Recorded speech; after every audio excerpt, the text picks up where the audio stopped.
Assalamualaikum warahmatullahi wabarakatuh, kawan Bung Hen.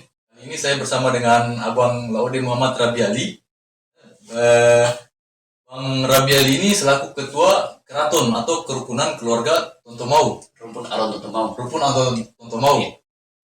Bang, kalau boleh tahu ini Aro Tontomau ini apa sih? Baik, terima kasih. Assalamualaikum warahmatullahi wabarakatuh. Waalaikumsalam. Keraton Aron Tontomau itu, keraton itu adalah sebuah akronim. Keraton itu adalah keluarga rumpun Aron Tontomau, Wasolanta, Ode Hasani, bin Laudewuna, Umputo Aropatinda. Sebenarnya subjeknya adalah sebenarnya Laude Hasani. Laude Hasani dan Laude Hasani ini memiliki gelar Arwasulangka. Arwasulangka itu gelar untuk seorang kepala kampung. Nah, selain Arwasulangka, Laude Hasani juga itu adalah diberi gelar, simat gelar itu Aron Tontomau. Nah, berdasarkan cerita leluhur kami, Aron Tontomau itu didapatkan gelar itu di Tanah Buton. Di Tanah Buton oleh Kesultanan Buton. Artinya Aron Tontomau itu adalah wajah dari Laude Hasani. Itu disegani untuk dilihat sehingga orang takut untuk melihat. Ada yang mengatakan matanya merah dan lain sebagainya, tapi itu adalah simbol kekeramatan beliau sebagai turunan daripada Raja-Raja Muna dan Sultan Buton. Muna dan Sultan Buton. Jadi berarti ini merupakan bagian dari Kesultanan Muna ya? Sebenarnya begini, Laude Hasani itu sebenarnya seorang kepala kampung di mana beliau adalah keturunan daripada Raja-Raja Buton dan Sultan Raja-Raja Muna dan Sultan-Sultan Buton. Saya perlu mungkin sampaikan sama kawan-kawan semua bahwa Laude Hasani bapaknya itu adalah Laude Una. Laude Hasani bin Laude Una. Laude Una ini adalah seorang Raja Muna. Memerintah di Kerajaan Muna pada tahun 1862 sampai 1865 dengan gelar Omputo Aropatinda. Omputo. Kalau di bawah sini Omputa. Oh, kalau di bawah Omputa, kalau di Muna Omputo. Sebutannya Omputo. Oh iya. Lalu kemudian Laude Hasani punya bapak Laude Una, Omputo Aropatinda. Laude Una itu punya bapak Laude Tumau. Bergelar Kapitalo Lakologo Buton. Jadi Kapitalo itu kalau sekarang itu Panglima ABRI. Panglima ABRI-nya yang bertanggung jawab pada pertahanan kesultanan. Kapitalo Lakologo di Buton. Lalu Tumau ini juga setelah menjadi Kapitalo, dia kemudian menikah dengan Wode Aisyah. Wode Aisyah yang mana Wode Aisyah ini adalah cucu daripada Raja Muna yang sangat disegani yang bergelar Omputo Sangia dengan nama Laude Husaini. Ya. Lalu kemudian Laude Tumau punya bapak itu Laude Pontimasa, Kapitalo Wawangi. Jelas ada nama Wawangi di daerah Kesultanan Buton ini. Betul, ya. Jadi Kapitalo itu menjadi panglima perang juga, Kapitalo Wawangi. Laude Pontimasa ini juga menjadi Raja Muna. Raja Muna yang ke-15 menggantikan Omputo Sangia. Contohnya raja yang saya katakan di sadar tadi dengan nama Laude Husaini. Laude Tumau itu kemudian Laude Pontimasa punya bapak namanya Sultan Hamim. Sultan Hamim Sultan Buton ke-21. Sultan Hamim itu Sultan Buton ke-21. Berarti Bang, dari silsilah yang Abang sebutkan tadi, itu sempat saya simak atau menurut saya keterkaitan antara Kesultanan Buton dengan Kesultanan memang sangat dekat. Sangat erat. Itu satu leluhur itu. Iya. Jadi katakan misalnya kayak Sultan Hamim, itu bapak daripada Laude Pontimasa, itu Sultan Buton ke-21 dengan gelar Omputo Sangiawoloa. Kalau di sini disebut Oputa Sangiawoloa.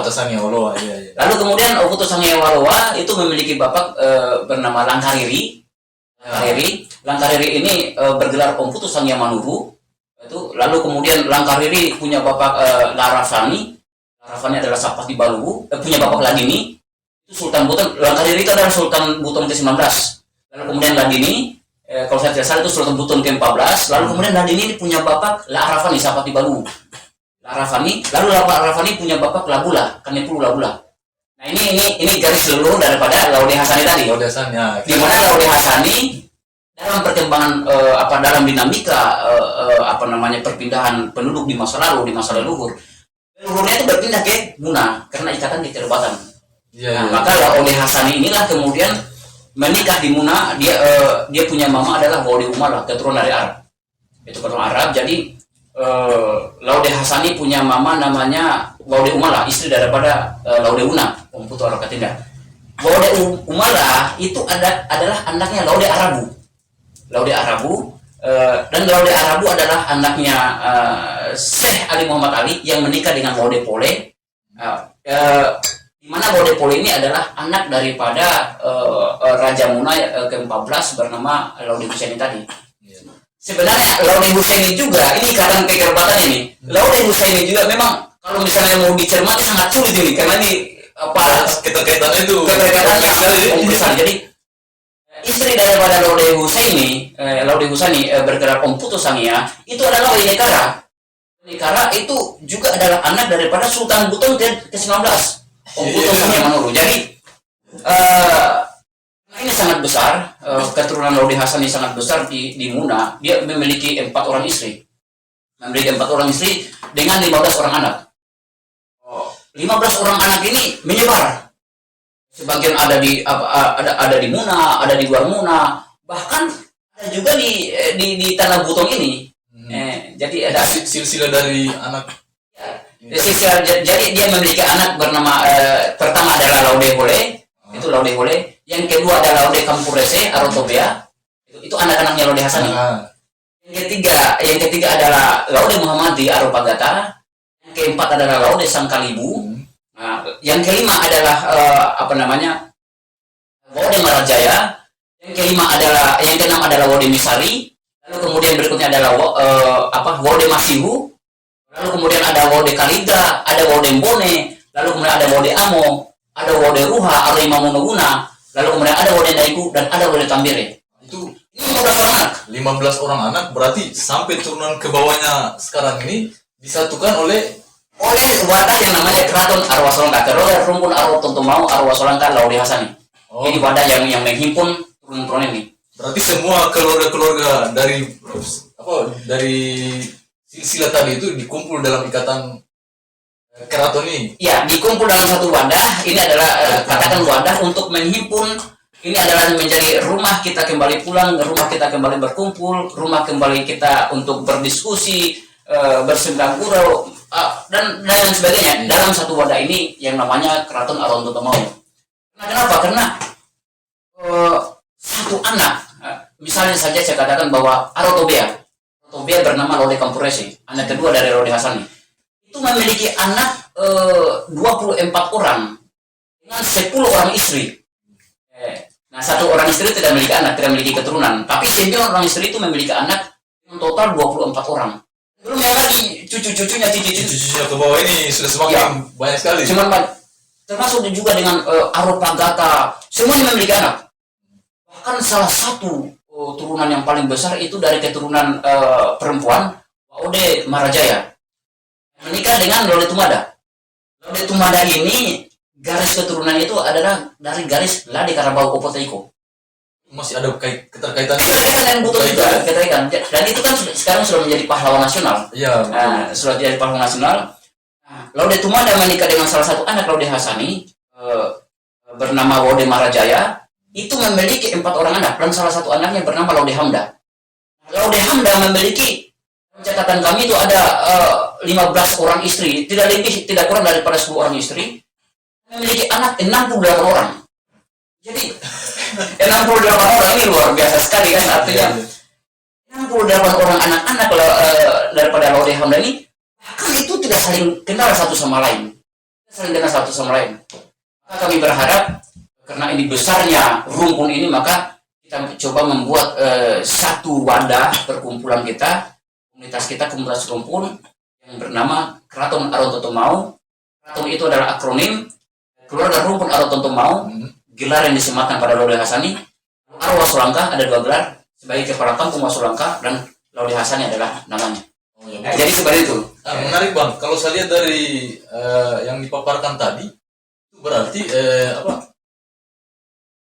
teman-teman dari saya mau tahu lahirnya komunitas atau kerukunan rumpun Aron Tontomau ini, lahirnya itu awalnya bagaimana Bang? Jadi begini, ada pembina kami, salah satu pembina kami itu ada 2 orang, ada 5 orang pembina kami. 2 diantaranya pernah mendiskusikan bagaimana keluarga besar ini itu disatukan dalam satu wadah. Pembina kami salah satu adalah Laude Piliha. Laude Piliha dia anak cucu langsung daripada anak dari Laude Hasani bernama Aropagata. Dan satu lagi adalah Laude Muhammad Rasidun Sangkalibu. Nah itu cucu langsung daripada Laude Sangkalibu. Di mana Laude Sangkalibu adalah anak daripada Laude Hasani. Mereka dalam satu acara kedukaan pada saat itu, mereka pernah duduk bersama. Tapi mereka tidak saling tahu kalau mereka ini keluarga. Akhirnya mereka diskusi tentang cerita-cerita sejarah sampai kepada leluhur. Ternyata mereka ini satu nenek, satu akar. Sehingga dari 2 orang ini, kemudian mereka berencana untuk membuat satu wadah perkumpulan Laude Hasani untuk menghimpun bagaimana keluarga besar ini bisa menjadi satu dalam satu wadah perkumpulan. Kemudian ide itu sudah lama, tapi belum sempat untuk diwujudkan karena aktivitas kesibukan masing-masing daripada mereka. Tetapi kemudian pada saat saya pulang di sini, ini juga sebenarnya ada hikmahnya karena COVID sebenarnya. Jadi saya pulang ke sini itu pada tahun 2020. Sebelumnya dari mana?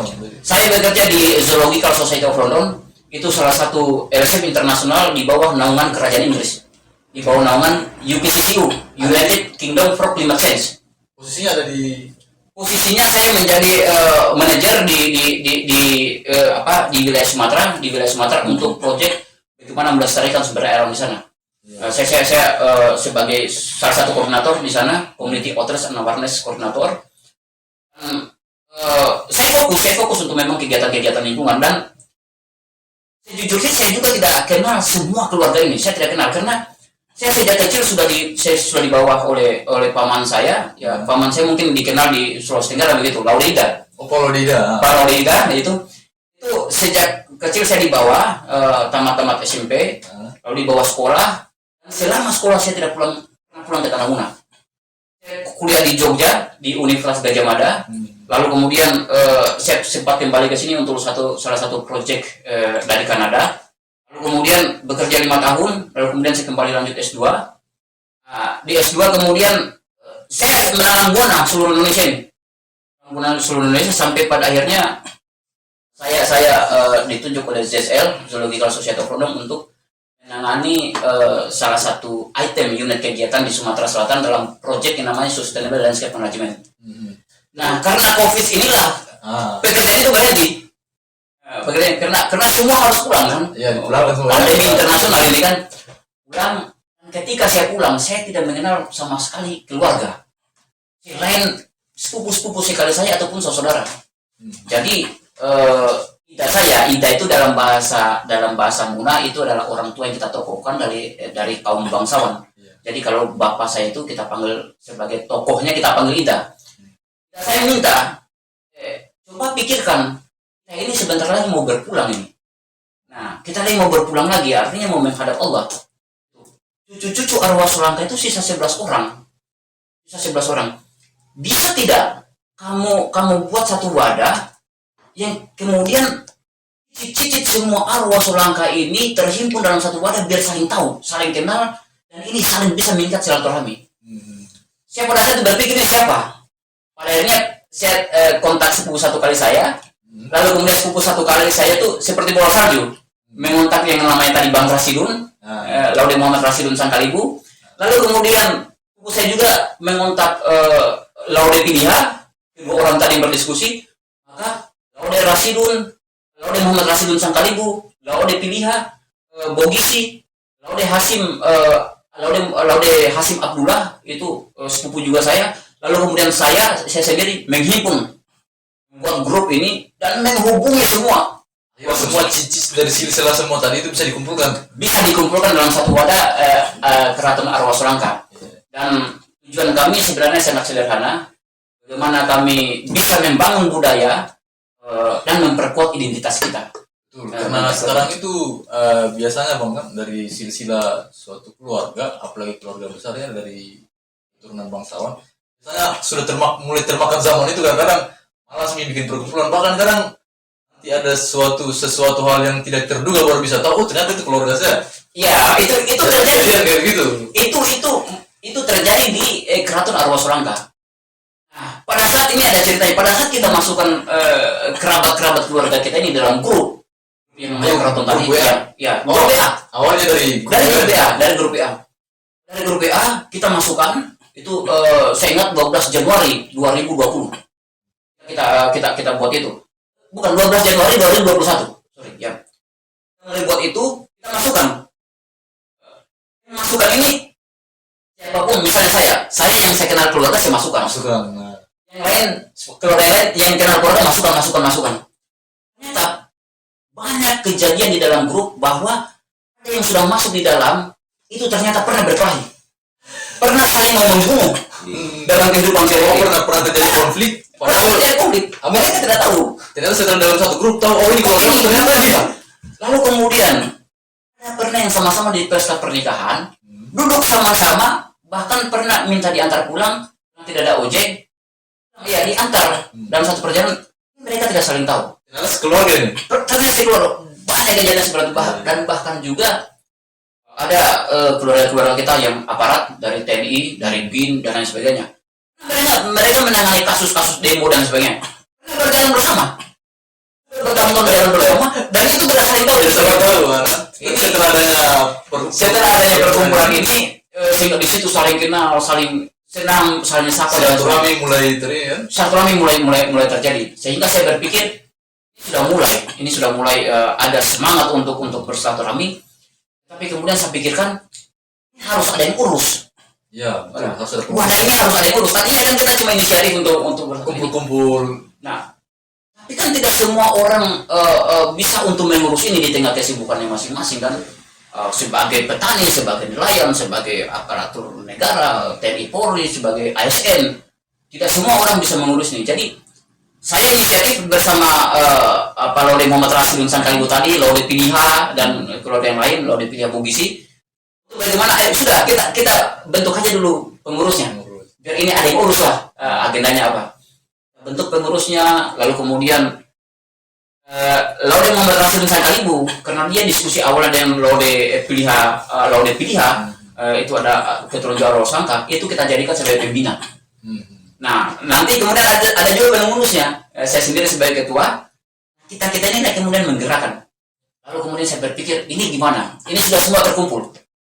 Setiap hari saya berpikir, ini gimana nih silaturahmi? Kegiatannya apa ini untuk? Saya belum berpikir kegiatan, tapi bagaimana mengikat mereka dalam satu semangat kerukunan keluarga. Kegiatannya itu terakhir. Jadi, oh iya, ini harus ada simbolnya nih, Keraton Arwasolangka. Maka dalam waktu 2 hari, saya mencoba untuk mendesain simbol ini. Oh ini ya, simbol ini simbolnya. Ini punya filosofi, Ini keraton kita sudah sebut tadi. Ini keluarga rumpun Arun Tuntumau, Arwasolangka, Laude Hasani. Ini adalah akronim. Kalau simbol merahnya itu bang? Ini adalah kampuri, ikat kepala. Oh ya, kampuri betul. Ikat kepalanya bangsawan. Ini agak tinggi, ikat kepala bangsawan. Bahwa ini kampuri daripada kaummu, golongan bangsawan di Tanah Muna. Lalu kemudian warna kuning ini adalah warna kuning emas. Warna kuning emas itu dalam bahasa Muna itu ulawa emas. Emas itu simbol daripada kaum bangsawan. Lalu kemudian merah ini sebenarnya simbol daripada semangat keberanian kita. Semua keturunan Arwasolangka harus berani untuk menegakkan pilar kejujuran, kebenaran, dan keadilan. Betul. Dalam kehidupan berbangsa dan bernegara. Terus ini bang,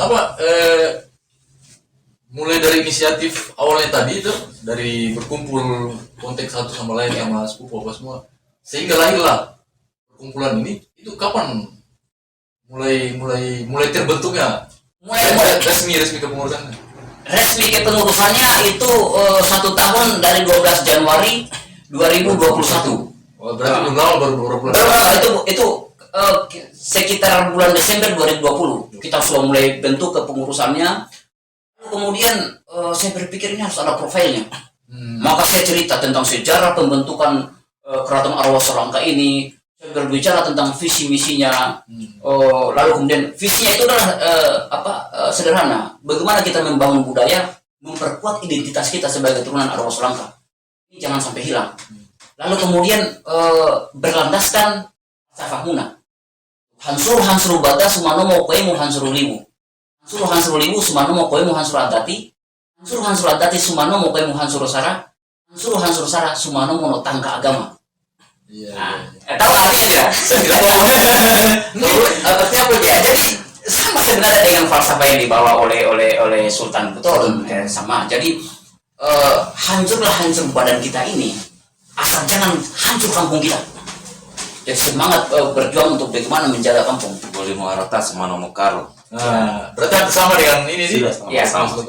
Lalu kemudian hancurlah kampung kita, tapi istiadat kita harus ada. Tata perilaku kita sama adik seperti apa, sama kakak seperti apa, sama seumuran seperti apa kepada orang tua. Istiadat kita itu masih harus kita tegakkan. Lalu kemudian hancurlah adat kita. Tidak apa hancur adat kita, tapi harus ada pemimpin kita. Masih harus ada orang yang kita ikuti. Hancurlah pemimpin kita pada garis titik tertinggi bahwa agama kita harus tegak berdiri. Jadi orang Muna itu bukan hanya Muna Buton itu sebenarnya menjadikan agama sebagai tiang utama dalam kehidupan berbangsa sebenarnya. Itulah falsafah yang ingin kita bangun. Terakhirnya itu boleh mau sarah semana mau agama. Kalau di Buton, di Buton. Nah, itulah. Terus ini menyimak dari paparan silsilah tadi itu pada saat otomatis kan pada saat awal inisiatif mendirikan ini perkumpulannya keluarga-keluarga mengumpul sepupu-sepupu kan untuk mendapatkan silsilah itu kalau boleh tahu dari mana Bang? Oh iya, itu menarik itu sesuatu yang sangat pasti rumit ya. Rumit referensi. Saya itu sangat rumit. Jadi ida saya atau bapak saya itu adalah cucu langsung daripada arwah Selangka. Lalu kemudian beliau sangat peduli sama adat, mulai dari adat pernikahan, adat kematian, dalam segala bentuk kegiatan adat di Tanah Muna itu sangat peduli sekali. Dan beliau menghafal hampir semua silsilah. Berarti masih silsilah keluarga itu masih diingat. Jadi katakan di Kampung Tongkuno Lama. Ida saya itu dari Kampung Tongkuno Lama, Laude Tongke bin Laude Tambere, bin Laude Hasani arwah Selangka. Jadi cucu langsung. Semua orang yang ada di Tongkuno dari ujung barat ke ujung timur utara dihafalkan. Masih hafal? Dihafalkan, termasuk di Lawa. Jadi ini seperti apa ini? Jadi silsilah itu kuasai dengan jadi saya bisa katakan guru besarnya silsilah. Sehingga dari situ saya mulai mencatat segala hal yang silsilah saya mulai mencatat. Dengan demikian ketika ada keluarga yang masuk di dalam grup tadi, kamu dari siapa? Bapakmu siapa? Dari kamu ini bin. Kamu ini dari bin ini. Kamu dari kakekmu ini, dari 15 orang tadi. Jadi semua saya kuasai dan itu mereka sangat senang dan kemudian intinya bahwa silsilah itu memang diabadikan dalam pemikiran orang tua kita, tersimpan di mindset pemikirannya di pikiran mereka dan kemudian terdokumentasi dengan rapi dalam tulisan-tulisan mereka. Sehingga saat saya datang pertama kali untuk menuliskan silsilah, saya langsung datang, ini buku. Berarti pada saat ini kita mau menelusuri silsilah, dia memang catatannya sudah ada. Jadi itu dalam satu buku besar, saya mulai mencatat semuanya, menanyakan ini siapa. Itu dalam 1 tahun harus pelajari itu, dan kemudian lengkapnya yang belum sempat tercatat saya bertanya. Ini siapa? Jadi kalau misalnya ada anggota grup yang masuk, saya nenekku ini, perkenalan diri, domisili di mana, alamatnya di mana. Lalu kemudian dalam satu silsilahnya, ini siapa ini? Generasi ke-7 misalnya. Ini siapa? Saya bertanya. Ini siapa? Penjelasan itu dari sini. Saya catat lagi. Lalu kemudian saya kirimkan lagi ke grup informasinya. Jadi itu yang kita lakukan dan tentunya silsilah ini saya sangat berterima kasih kepada orang tua saya yang betul-betul menguasai semua lini silsilah dan keluarga besar. Bang, setelah terkumpulnya seluruh silsilah tadi, kalau boleh tahu Berapa total yang terdata sampai hari ini? Yang terdata sampai hari ini itu ada 300 orang lebih. Tetapi yang masuk di dalam grup itu adalah masih perwakilan-perwakilan. Yang hari ini itu ada 150 orang lebih, 150 orang lebih. Kapasitas WA grup itu kan 256 orang atau 257 orang. Sehingga mulai hari ini karena begitu besarnya minat untuk masuk, jadi saya harus batasi. Karena kenapa? Karena jangan sampai perwakilan-perwakilan keluarga yang masih sedikit di situ didominasi oleh satu nenek. Itu. Jadi memang wajar ada yang dominasi di situ karena memang kakek kami ya Laude Campurese tadi itu anaknya 24 orang yang paling banyak. Belum lagi Laude Hamda 68 orang tadi. Itu jadi tapi paling tidak begini, jangan sampai ada nenek kita yang representasi perwakilan di situ kecil. Nah, karena kapasitas WA tadi. Jadi keluarga-keluarga yang baru masuk saya pending kalau di situ sudah ada keluarga besarnya. Nah, artinya apa? Karena pentingnya begini. Yang paling penting kan distribusi informasi dari kita keluarga besar itu tersampaikan kepada semua keluarga-keluarga yang ada di rumpun. Misalnya begini, ada keluarga di sini meninggal. Bagaimana meninggalnya keluarga di sini bisa ditahu sama semua rumpun, seluruh Sulawesi Tenggara, bahkan Indonesia. Jadi kalau ada perwakilan di sini, mereka lah yang kemudian mendistribusikan informasi-informasi itu. Nah itu yang sangat penting saya pikir. Betul. Berarti setelah kumpulan ini sudah mulai ada, sudah ada kegiatan belum atau kegiatan perkumpulan misalkan ada inisiatif apa rencananya ini mengumpulkan seluruh jadi setelah ini grup ini ada, lalu kemudian saya membangun simbol-simbol entitas bahwa inilah simbol kita sebagai lambang tadi kita sudah mulai buat filosofinya seperti apa. Lalu kemudian saya berpikir ini gimana ya? Jadi ada kebanggaan dulu sama-sama entitas kita, sama leluhur kita dalam bentuk bahwa ada hal yang mereka bawakan. Oh ini baju leluhur kita, simbol-simbol entitasnya mereka. Jadi kami buatlah baju. Ini pengurus yang inisiatif untuk buat baju. Lalu kemudian saya berpikir nih apa lagi ya? Oh ya gelas, sangat-sangat sederhana. Oh ini gelas. Jadi, bagus sekali gelasnya, bajunya bagus sekali. Jadi ada kebanggaan tersendiri atas leluhur mereka melalui kebenaran tadi. Oh ada baju, ada gelas. Di sinilah sudah mulai ada ikatan yang kuat, emosional yang kuat. Ini bagaimana kira-kira ke depan? Saya buatlah misi-misi ke depan, ada 7 misi yang kami agendakan untuk kita lakukan. Dan yang pertama yang kami lakukan setelah 2021, kami berpikir kita mencari momen apa yang kemudian bisa menyatukan rumpun keluarga tadi. Setidaknya yang sudah ada di grup ini berkumpul. Jadi momen itu kami pilih, saya sudah diskusi sama pengurus, lalu kemudian diskusi dengan pembina tadi, lalu kami putuskan, oke, kita kumpul keluarga, saling kenal mengenal, saling mengisi kerinduan kita yang sudah saling kenal, saling mengisi kerinduan kita terhadap leluhur, biar kita tahu. Lalu kemudian idenya kita adalah melakukan ziarah akbar. Ziarah akbarnya rencana atau sudah dilakukan? Sudah dilakukan. Itu kami rencanakan sejak awal bahkan sejak tahun lalu ya, 2021. Lalu kemudian kita mulai kampanyekan ziarah akbar ini di tahun 2022, 3 bulan, 2 bulan, 1 bulan sebelum hari H. Kita pilih waktu yang kemudian bisa yang sesuai sehingga orang bisa bisa berkumpul, artinya tanggal merah bisa datur waktunya istilahnya supaya berhadiri. Itu kita lakukan 1 minggu sebelum hari H-nya memasuki bulan Ramadan. Kami kaget ini informasinya tersebar by phone, by informasi begitu kan, by WA, dan itu terdistribusi seperti bola salju, terdistribusi semuanya. Lalu kemudian semua menerima informasi itu akan ada ziarah akbar. Lalu kemudian kami jalan saja, baju ini jadi sembari kita jalan kita bagikan dan sebagainya. Lalu kemudian pada saat hari H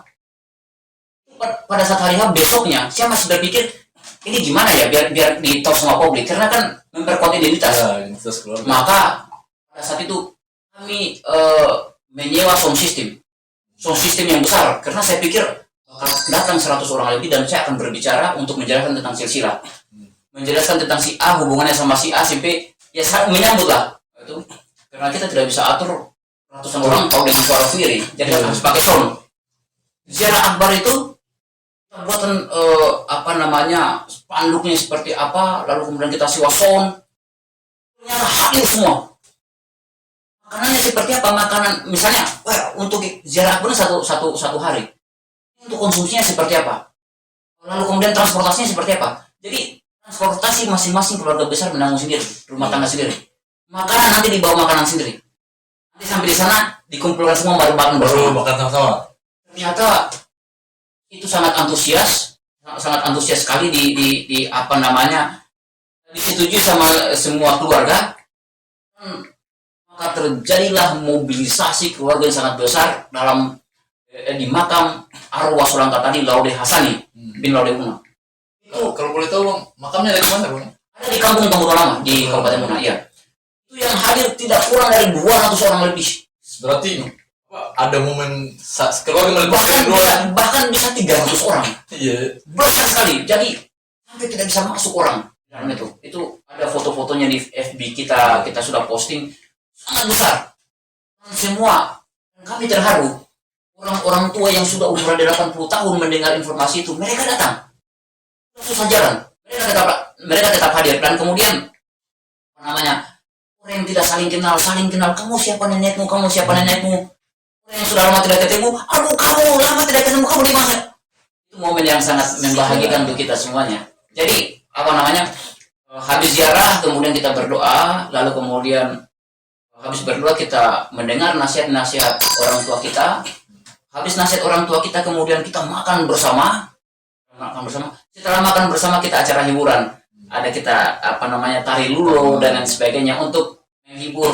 Apa setelah ini di luar agenda ziarah lagi, apa namanya? Artinya kumpul ini semua keluarga sudah kumpul, sudah lelah, sudah capek karena orang mempersiapkan itu sejak 1 minggu sebelumnya kan. Datang dari Kendari, datang dari Bombana, datang dari Buton, datang dari Konawe Selatan, datang dari Buton Utara. Jadi semua datang. Terkumpul semua di situ. Terkumpul. Kita juga, mereka juga ya semangat. Nah inilah apa namanya? Saya pikir sebuah kebahagiaan bagi kami bisa menghimpun keluarga dengan sebesar itu, dan tujuan utamanya adalah bagaimana silaturahmi ini bisa terbangun, budaya kita lestarikan, identitas kita terkuat. Ya, sangat penting saya pikir. Terus rencana ke depannya ini, apakah misalkan kayak kegiatan ziarah kubur tadi dijadikan agenda tahunan, atau ada kegiatan-kegiatan lain ke depannya dari teman-teman ini? Insya Allah akan ada kegiatan-kegiatan yang lain, dan kita akan selalu publikasi. Jadi agenda akbar pertama kita adalah ziarah kubur. Ini ziarah kubur kita tadi. Lalu kemudian agenda berikutnya yang tidak kalah pentingnya itu adalah halal bihalal. Nah, halal bihalal ini adalah ziarah kubur tadi insya Allah kita sudah menjadikan sebagai kegiatan rutin tahunan. Kenapa? Karena disitulah ruang kita untuk bersilaturahmi bersama keluarga besar, saling kenal mengenal. Dan jujur saja saya katakan bahwa ziarah kubur yang terbesar di Kabupaten Muna selama 2 abad itu baru ziarah kuburnya arwah Sulangka. Itu ziarah, itu dalam 2 abad, 200 tahun tidak pernah terjadi seperti itu.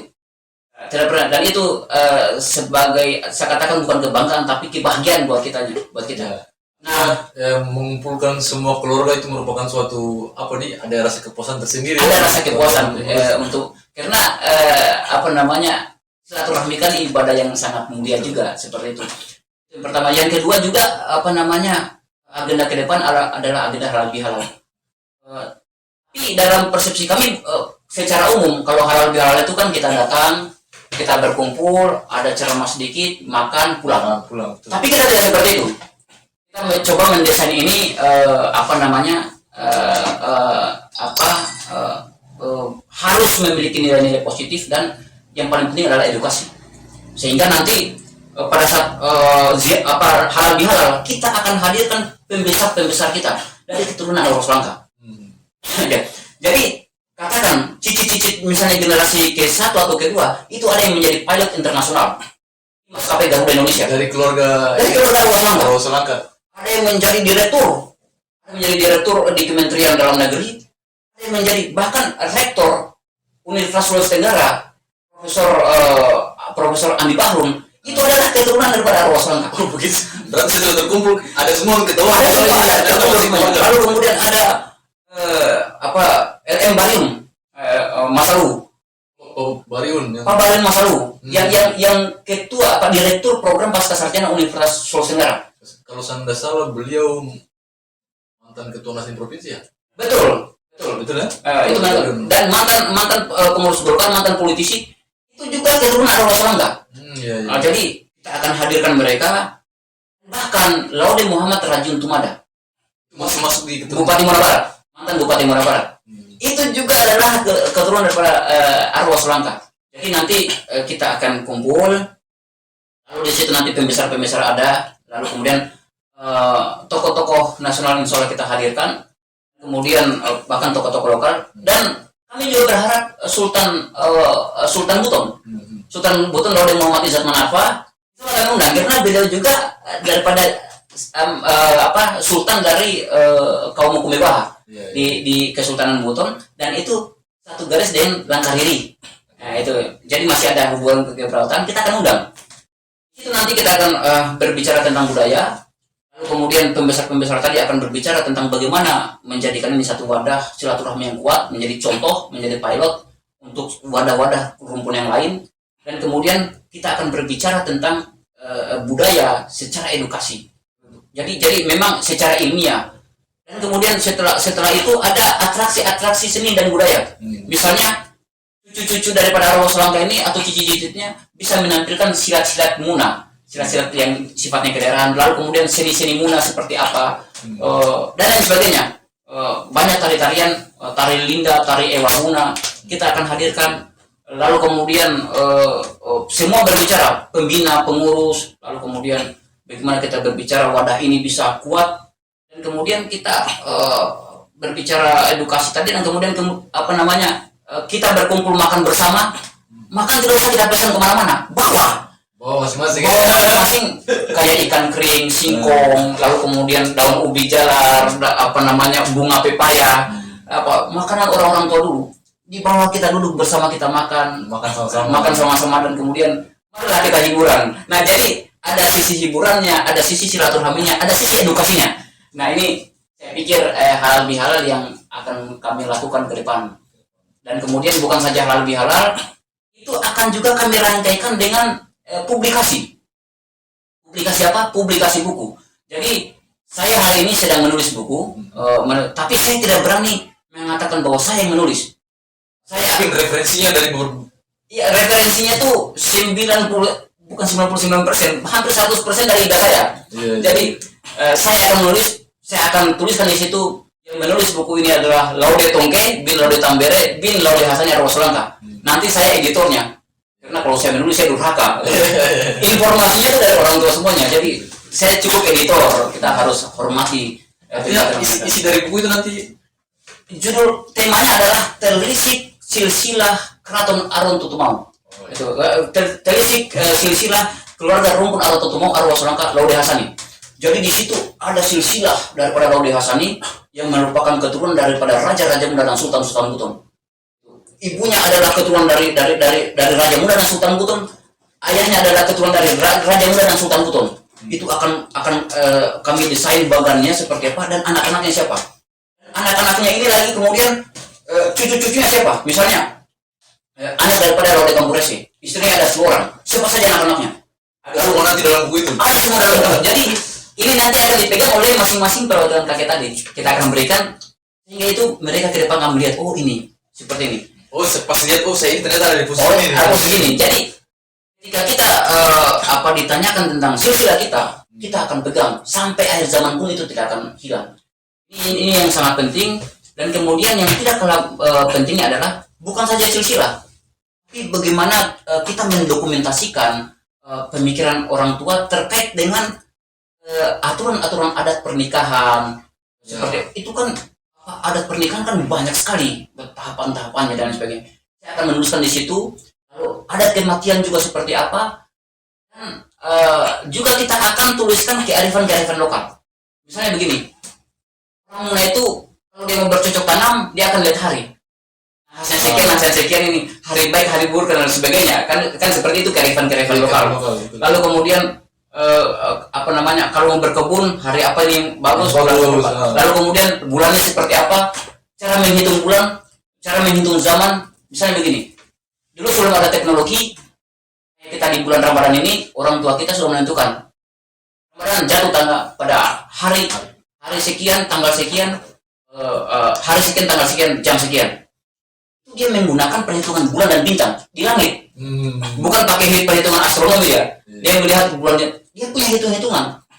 Dan itu akurasi hitungannya tepat. Ketika Menteri Agama dia katakan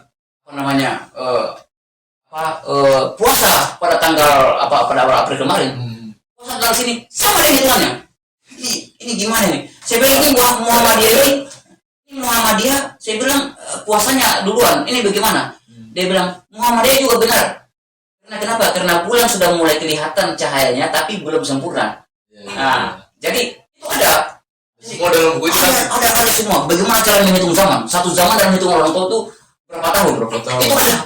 Saya bilang, ini kearifan lokal yang memang harus terdokumentasi. Betul, karena saya lihat begini Bang. Artinya budaya-budaya hari ini ya, itu bukan sudah mulai terkikis sih.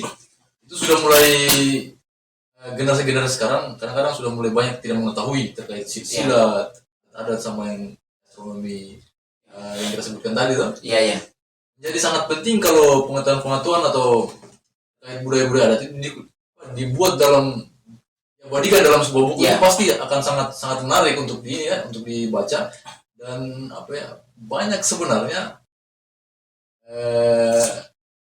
adat budaya yang tidak terdokumentasi dan tidak dibukukan itu nanti akan hilang dengan sendirinya. Itu pentingnya itu. Ya itulah makanya saya itu memang sangat penting ya. Jadi itu kalau saya tidak dokumentasikan hari ini, sederhananya kalau tidak ada grup hari ini, saya tidak tahu yang namanya Laude Muhammad Rasidin Sangkalibu, saya katakan pembina tadi, yang punya inisiasi. Saya tidak kenal yang namanya Laude Tiliha Bogisi. Itu saya tidak tahu. Ini bahkan saya tidak tahu silsilah. Siapa kakek saya sudah tidak tahu itu. Itu memang itu sangat penting untuk terdokumentasikan, apalagi di tengah zaman di mana budaya sudah mulai bergeser karena perkembangan teknologi. Katakan begini, ini sebenarnya otokritik untuk saya dan untuk orang Muna. Jadi katakan seperti ini, orang Muna itu budaya itu salah satu elemen budaya itu kan bahasa. Orang Muna kalau dia sudah sudah pergi ke Kendari untuk kemudian kuliah. Ya. Baru 1 jam di Kendari, injak tanah Kendari dia sudah berlogat. Artinya logat bahkan saya alumni Jogja, saya pernah menemukan adik-adik saya yang dari kampung itu dia baru sampai di tanah Jogja, dia sudah menanyakan enggak, padahal dia dari kampung pelosok di tanah Muna. Enggak. Saya pernah pakai bahasa Muna. Saya tidak fasih dalam berbahasa Muna karena saya besar di Jawa, tapi saya berusaha untuk berbahasa Muna meskipun salah. Saya coba kasih bahasa Muna. Saya tidak pandai bahasa Muna. Ini dengan logat dan bukannya logatnya Muna. Nah, ini kan salah satu artinya apa? Salah satu karakter orang Muna juga sebenarnya. Ini bagian kritik kita bagi orang Muna untuk saya sampaikan bahwa marilah kita cintai bahasa kita sebagai identitas daripada budaya kita. Nah, ini memang harus merasa bangga sama kita punya identitas. Harus merasa bangga. Saya cerita sedikit. Jadi pada saat saya diundang untuk menyambut mahasiswa baru dari Muna di Jogja, perkenalkan diri. Nah, hal yang sangat sederhana, tapi memang menghancurkan identitas sebenarnya kalau bagi saya. Jadi ada yang mengatakan nama saya nama saya Mawar. Saya pikir, saya tanya nama anak itu, kamu tinggal di mana di Muna deh? Ya. Saya di salah satu kampung, terus saya sebutkan di salah satu kampung yang kemudian kampung itu dari kota Raha itu sangat jauh sekali. Itu di pelosok yang sampai sekarang pun tidak ada sinyal begitu. Saya bilang, tidak ada nama itu, saya bilang di Muna. Siapa namamu di Muna? Siapa nama panggilan di rumah? tekanan yang sangat tinggi, dia langsung jujur, Waabe bang, Waabe, hanya untuk menyebut nama Waabe itu dia malu. Dia malu, betul. Padahal respon telinganya orang Jawa atau orang luar mendengar nama Waabe, Waabe. Itu luar biasa. Itu luar biasa. Mereka sangat menghargai itu. Itu nama-nama itu sebenarnya itu identitas kita, itu identitas. Makanya di dalam Keraton Arwa Solangka itu kita memperkuat identitas. Jangan sampai hilang identitas ini. Ya, itu artinya untuk kedepannya generasi-generasi yang sekarang ini itu memang harus ditumbuhkan kembali rasa bangga terhadap identitas Benar kita. Jadi memang itu menjadi juga agenda-agenda kita. Bahkan saking pedulinya saya dengan agenda-agenda untuk membangun budaya melalui wadah keluarga rumpun Arwa Tontomau ini, rumah saya ini saya jadikan markas besar. Markas besar Arwa Tontomau. Jadi siapapun keluarga yang ada di berbagai pelosok, kalau datang di Raha, markas besar ada di rumah. Gitu. Mau tidur di situ, kalau ada makanan di situ, mari makan kita sama-sama. Apa saja yang ada di situ. Jadi itulah salah satu cara kita untuk kemudian menguatkan keluarga, menguatkan identitas kita, dan nasihat-nasihat kita, perkuat identitasmu. Alhamdulillah untuk Keraton Arwa Solangka sekarang itu di sekitar daerah kan ada di Sulawesi Tenggara. Jadi kita punya namanya Narah Hubung Keluarga, perwakilan Narah Hubung Keluarga Kota Bau-Bau. Berarti kalau saya ke Kota Bau-Bau, saya dokumen Arwa Solangka, siapa di Kota Bau-Bau? Oh ini, saya akan hubungi Laule Muhammad Rasidun Sanggaibu. Bang, saya di Bau-Bau, kakekku ini bang, saya dari Arwa Solangka. Saya mau ngurus ini bang, ini bagaimana, di jalan apa, alamatnya di mana? Setidaknya hal-hal seperti itu. Siapapun, mau ke Jawa, mau kemana, dia tinggal buka. Siapa di Jawa sini, Keraton Arwa Tontomau. Siapa di Kendari sini, siapa yang di Papua, akan buka. Saya ada di sini. Sumber-sumber informasi. Ya, itu yang sangat minimal. Nah itu. Artinya manfaat dari itu ya, dari hadirnya keluarga rumpun Arwa Tontomau salah satunya kayak tadi itu. Dan yang sangat penting adalah ke depan yang kita pikirkan, Keraton Arwa Tontomau, Arwa Solangka Laude Hasan bin Laude Wuna Komputu Arwa Katinda, Raja Muna pada tahun 1862 sampai 1865 adalah kita membuah yang namanya bisa katakan zakat mual. Di zaman Rasulullah kan seperti itu. Di zaman Rasulullah itu tidak ada yang kelaparan karena semua harta-hartanya orang mampu dikumpulkan, dibagikan kepada mereka-mereka yang tidak berkemampuan. Jadi ini kan Arwa Solangka sudah besar nih. Artinya besar dalam segi kuantitas dan punya kualitas di dalamnya. Ada di situ pilot, ada di situ direktur, ada di situ malah rektor. Nah, bisa tidak sebagian rezekinya itu ditabung di kas organisasi Arwa Solangka, di wadah Arwa Solangka yang kemudian dihimpun menjadi zakat harta, di mana zakat harta ini akan digunakan untuk membantu keluarga-keluarga kita yang tidak berkemampuan, khususnya dalam hal pendidikan. Nah, karena bagaimanapun diterima atau tidaknya, pendidikan adalah salah satu faktor untuk membangun ekonomi masa depan. Saya berpikir ini keluarga kita besar, tapi kan tidak semuanya juga berkemampuan lebih secara ekonomi. Maka yang berkemampuan lebih ini memikirkan, bagaimana ini? Ini Arwa kita bangga jadi Arwa Solangka, di sana saudara saya kelaparan. Saya bangga titel profesor, doktor, insinyur dan lain sebagainya, alumni Jepang, alumni Inggris dan lain sebagainya. Tapi saudara saya yang di ujung pelosok sana tidak mampu untuk membeli buku bagi anak-anaknya sekolah SD, SMA, tidak mampu untuk membayar SPP anak-anak mahasiswa yang sedang kuliah. Ini gimana nih? Arwa Solangka harus ikut hadir di situ, berkontribusi.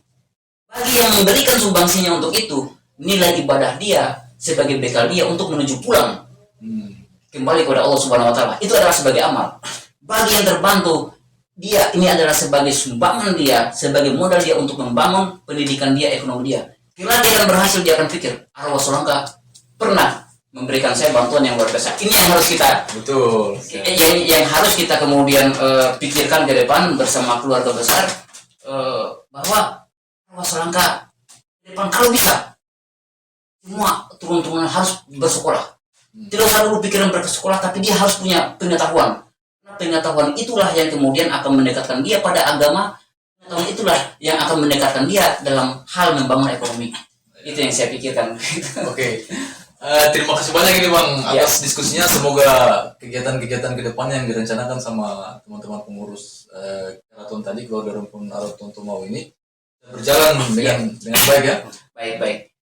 Jadi apa? Terus gimana? Ada lagi mungkin yang harus Ya, sampaikan hal yang penting. Ya. sebelum kita tutup. Sebelum kita tutup, mungkin sekarang closing statement dari saya. Jadi begini, semua keluarga besarku Aron Tontomau Arwah Solangka, dimanapun kita berada, bahwa kita adalah keturunan daripada Sultan Buton yang sangat jaya, keturunan ada Raja Muna.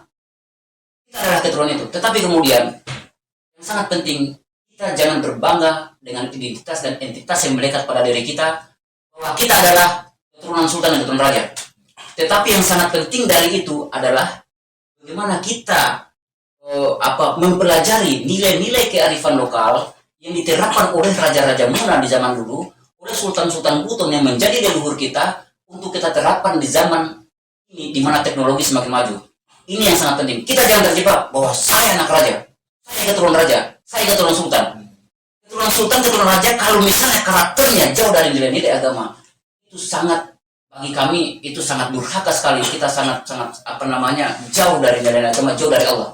Jadi yang paling penting dari kita adalah bagaimana kita bisa membangun identitas kita, belajar dari para leluhur kita, bagaimana mereka bisa memiliki kekeramatan, bagaimana mereka bisa memiliki kearifan lokal, ilmu-ilmu yang sangat luar biasa zaman teknologi belum hadir. Ini yang harus kita pelajari mereka. Saya pikir itu yang paling penting untuk kita pelajari, bukan identitas kita sebagai turunan bangsawan, keturunan Sultan Buton dan Raja-Raja Buton, tetapi kita harus belajar tentang nilai-nilai kearifan lokal yang diterapkan oleh mereka. Oke. Ya, saya pikir itu yang Oke, itu tadi diskusi kita dengan Bang Laude Muhammad Rabi Ali. Semoga dari diskusi tadi yang teman-teman bisa mengetahui juga sedikit dari apa kebudayaan Muna, khususnya dari keluarga Araton Tomau. Ya. Oke. Saya tutup dengan ucapan wabillahi taufiq wal hidayah. Wassalamualaikum warahmatullahi wabarakatuh.